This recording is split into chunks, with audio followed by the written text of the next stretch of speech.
Hey, what's your name? My name's Thomas. Thomas, go ahead. My question is, why do Christians determine whether we should take part of Scripture more seriously than others? Why do Christians determine? Why what do you we mean? What do you mean? Because I've been told that we shouldn't listen to some passages as hard as the other ones. Who told you that? I couldn't tell you. You can tell me. I won't tell anyone. There's only thousands of people watching. Go ahead. Just because I wouldn't know. Okay. In this video, Frank Turek tackles 3 challenging questions about the Bible and its interpretations from students at Little Cypress Morrisville High School in Orange, Texas.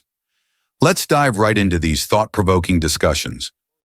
Well, maybe what happened was teachers may have said, this particular passage has more life application to you than some other passage. Maybe that's what they meant, and that could be true, right? For example, the books called the epistles, from Romans to Jude, those probably have more life application to present-day Christians than, say, 2nd Chronicles, which is just chronicles some of the kings in the Old Testament, right? And some of the happenings. They're both important, but how you live today is more talked about in the epistles than it is in 2nd Chronicles. So maybe that's what he meant, or whoever gave you that information. It was more like we should live by the New Testament rather than the Old. Well, it depends on what you mean by that. It is true that the Old Covenant is obsolete. That's what the writer of Hebrews says. So everything from Exodus 20 to the end of Deuteronomy, all those laws there, including the 10 Commandments, were just for Israel. Only if those commands are repeated in the New Testament are they binding on Christians. And they are repeated. 9 of the 10 Commandments are repeated in the New Testament. Only keep holy the Sabbath is not, because Jesus is our Sabbath. He's our rest. But a lot of the Old Testament, obviously the dietary laws no longer apply. The ceremonial law doesn't apply anymore. It applied just to ancient Israel.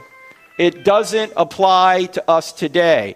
This is also why, well, some of you are going to hate me for this, but I don't care. I'm leaving tomorrow, okay? This is also why you should never say Jeremiah 29:11 is a promise to you. What's Jeremiah 29:11? You guys know what Jeremiah 29:11 is, right? Oh, the plans I have for you, plans to prosper you, plans to give you hope in a future. Is that a promise to 21st century Christians living in Beaumont, Texas? No. Who is that a promise to? That was a promise to the exiles who were taken out of Judah in 586 BC by the Babylonian dictator Nebuchadnezzar. He came down to Judah and he just destroyed Jerusalem and the temple, and he took a bunch of people to modern-day Iraq, Babylon. And what God was saying through the prophet Jeremiah to those exiles was that 70 years later he was going to prosper them. He's got plans for them, right? And it turned out that exactly 70 years later, in 516 BC, they began to rebuild the temple in Jerusalem. But it's not a promise to us today. When people say, oh, Jeremiah 29:11, I'm claiming that for me. When they say that, I say to them, hey, why don't you claim Jeremiah 44:11 as a promise to you? What does Jeremiah 44:11 say? Jeremiah 44:11 is a promise that God made to the exiles that went to Egypt. And he warned them, don't go to Egypt. You know what Jeremiah 44:11 says? It says, I will destroy you and all Judah. You don't see that stitched into a pillow. You don't see that on a coffee mug. You don't see that on a birthday card, happy birthday. I will destroy you and all Judah. That is so sweet, Grandma. Thank you so much. No. In other words, Thomas, your teacher may have been saying, we can't take verses out of context. The Bible is not a book of Proverbs. Yes, there's a book of Proverbs in the Bible, but only those passages can you just take out and say, okay, here's a nugget of wisdom. The other passages you need to read around and see what's going on. And not every promise you read in the Bible is a promise to you or me. It may have been a promise to the Israelites or the people that just went to Babylon or somebody else, right? We've got to figure that out by looking at the context. Does that make sense? Yes, sir. Thank you. All right. Thank you, Thomas. Hi, what's your name? I'm Tristan. Tristan, and go ahead. Firstly, I want to apologize. Pizza and sitting down does not go well with diabetes. That is loud. It is. So, I like to consider myself I like to consider myself someone who follows knowledge. I like to obtain knowledge, and eventually, I want to go into a career like physics or something. Good. And a lot of times, more scientific careers, the higher education someone, gets, they tend to think that they can explain enough stuff. They don't need God anymore. I don't plan to follow that. But what I do want to know is, how do you balance what you learn about the world when you can understand more of it with the math and the science, with what you learn about the world from the Bible? Yeah, great question. First of all, the Bible is a revelation from God, whereas science is a method we use to discover cause and effect relationships inside the universe. Okay? In order for cause and effect relationships to occur inside the universe, first of all, you need a universe, right? Second of all, it has to be fine-tuned. These are some of the arguments we'll go through tomorrow. Third of all, you need to exist. Fourth, you need to have a mind so you can ascertain what's true outside your skull. Fifth, the laws of logic must exist. Sixth, the laws of nature must exist, and they must be consistent and persistent so you can recognize cause and effect in the universe. Science can explain none of those. In order to do science, you need all those prerequisites. The question is, where do all those things come from to begin with? You can't prove them by science. You need them in order to do science. We also have a book, it's not here tonight, but it's called Stealing from God, Why Atheists Need God to Make Their Case. And there's a chapter in the book on science, and here's the title of the chapter. Science doesn't say anything. Scientists do. Why? Because all data needs to be gathered, and all data needs to be interpreted, and who does that? Scientists do that. I mean, did you ever wonder why you got such conflicting advice on COVID?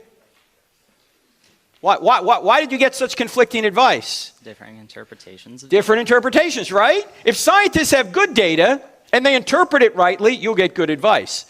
If they got good data, don't interpret it rightly, you'll get bad advice. If they got bad data, it doesn't matter how they interpret it, you're going to get bad advice. If there's a political agenda, that'll never happen.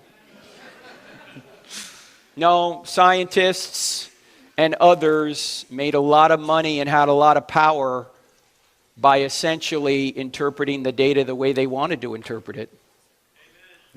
And that's where we are now. I hope everybody can recognize that those vaccines were very harmful. Now looking back at it, and we were told, oh no, you got to take the vaccine. Meanwhile, people coming across the border didn't need to take the vaccine. Oh gee, I wonder why. Oh, we had to do social distancing, except if you're protesting for the right thing. Then you don't need social distancing. Do you see how politicized this got? So I think that science is a wonderful tool, but it's just a tool. I agree with that. It requires other aspects of reality that science itself can't explain in order to even go forward. So I hope you get into science. It's a wonderful endeavor. But don't allow people in science who are atheists try and tell you that science has somehow disproven God.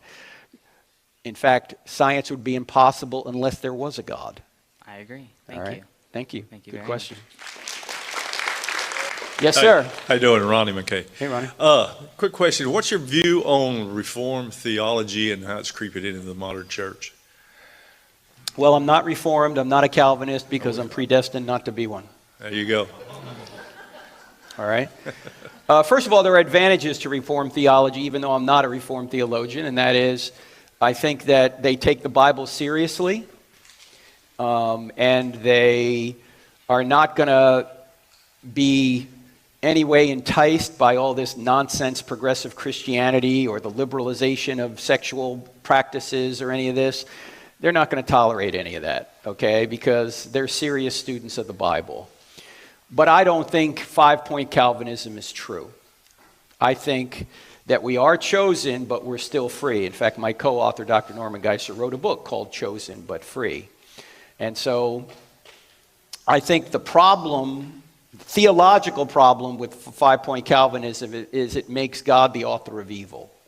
If God is making all the choices, then he's choosing us to sin. And if he's choosing us to sin, then he's the one doing evil. And he's blaming us for it. That seems to be a problem philosophically and theologically. In fact, if you take this to the extreme, hard 5-point Calvinism makes Yahweh Allah.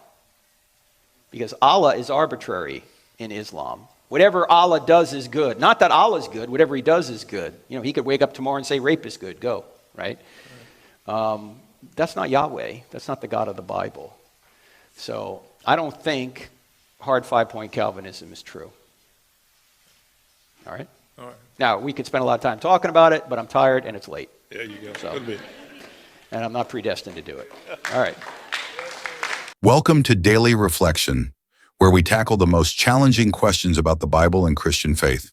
Today, we'll break down some tough questions raised by a group of teenagers in a discussion with Frank Turek about Scripture, science, and theology. These are questions many of us wrestle with, so let's explore them together to deepen our understanding of God and His Word. The first question raised by Thomas was about how Christians prioritize different parts of Scripture. Why do we emphasize some parts of the Bible more than others?